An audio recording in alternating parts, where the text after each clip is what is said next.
Je pense qu'il est temps pour l'astrologie de devenir agressive, de devenir critique. C'est-à-dire, moi, désormais, avec une astrologie en laquelle j'ai complètement confiance, je peux me permettre d'interpeller le philosophe, d'interpeller l'historien, d'interpeller les sociologues, d'interpeller l'économiste, etc. Parce que j'ai en moi-même le sentiment que j'ai un véritable outil qui fonctionne et qui est fiable. Et donc, je vais montrer les lacunes de ces savoirs, de ces disciplines qui se passent, qui croient pouvoir se passer de l'astrologie, du moins l'astrologie telle que je la conçois, et qui, de ce fait, se fragilisent, de ce fait, s'immobilisent, se stagnent.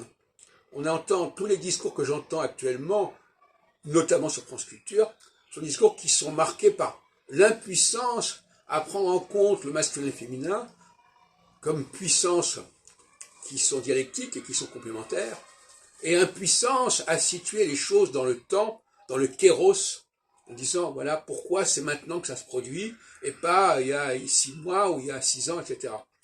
Donc, on est là dans un niveau zéro de l'intelligence, d'une certaine manière, des choses, et l'astrologie est bien placée pour faire le procès de cela. Et pour montrer d'ailleurs que,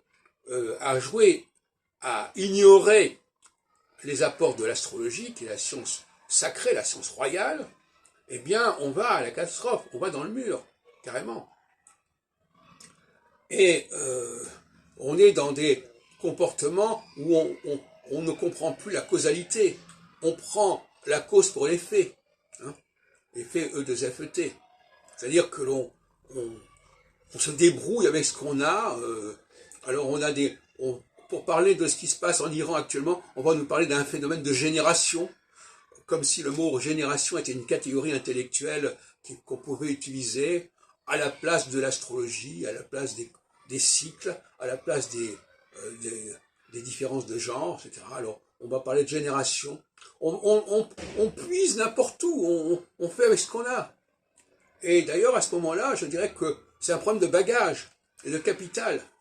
Alors, bon, on va puiser dans le langage courant, un certain nombre d'associations. Qu'est-ce que c'est qu'une femme? Ah ben écoutez, ça me fait penser à ceci ou à cela. Association de mots.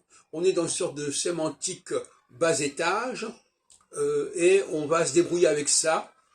Et d'où les rapports extrêmement ambigus entre philosophie et langage, parce que la philosophie n'arrive pas à se détacher du langage. Et le langage, c'est vraiment quelque chose qu'on apprend à un âge extrêmement jeune.